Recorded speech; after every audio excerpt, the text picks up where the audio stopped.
Assalamualaikum warahmatullahi wabarakatuh. Di sini saya yaitu Syafira Febrianti, kelas 4 ID 01. Saya akan menjelaskan mengenai materi desain blok tidak lengkap seimbang dari mata kuliah perencanaan eksperimen, ya di mana dosen mata kuliahnya itu yaitu ada Pak Yahya.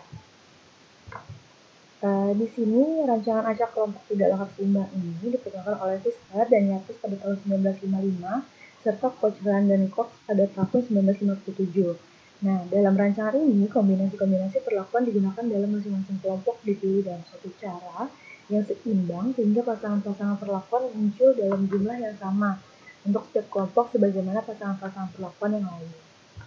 Lalu di sini terdapat model linear rancangan acak tak lengkap seimbang, di mana rancangan ini sama seperti rancangan acak lengkap itu model linearnya. Dan di sini terdapat keterangan, dapat dilihat rumusnya pula pada sebelah kiri, dan pada sebelah kanannya terdapat keterangan-keterangan dari rumus tersebut yang dapat dilihat. Selanjutnya, desain blok acak tak lengkap seimbang ini sering terjadi kemungkinan jumlah yang dilakukan perlakuan dari setiap blok berbeda. Nah, hal ini akan terjadi jika adanya jumlah perlakuan lebih banyak daripada yang hanya dapat diselesaikan dalam sebuah blok.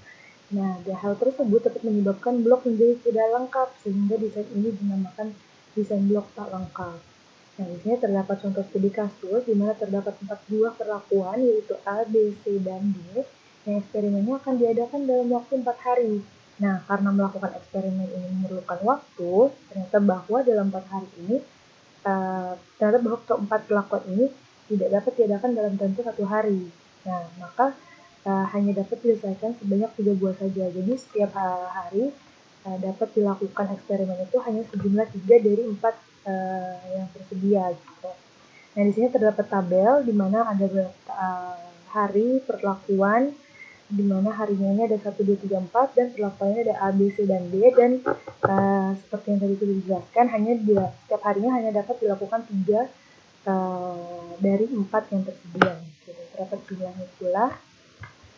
Lalu untuk menyelesaikan ini, yang pertama kita harus membuat hipotesis, yaitu H0 dan H1, di mana H0 ini perlakuan tidak mempengaruhi, dan H1 ini paling tidak ada satu perlakuan yang mempengaruhi. Lalu digunakan alfanya itu sebesar 0,05, dengan daerah kritisnya H0 ditolak jika F hitung lebih besar daripada F tabel, seperti itu. Lalu uji hipotesisnya kita lakukan dari studi kasus yang tadi.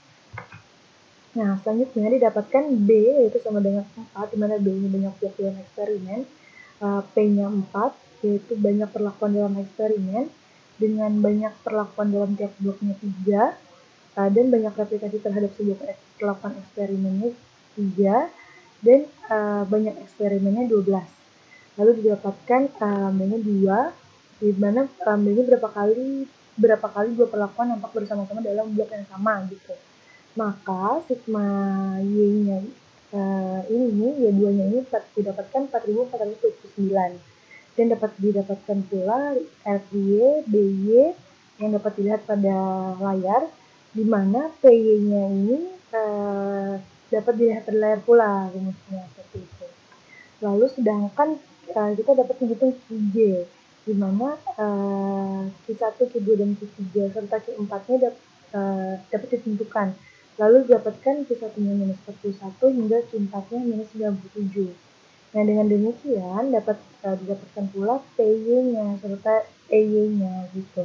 Di sini PY-nya sebesar 862,92 dan EY-nya sebesar 370,41. Nah, di sini juga terdapat tabel untuk menghitung DK, JK, dan KT.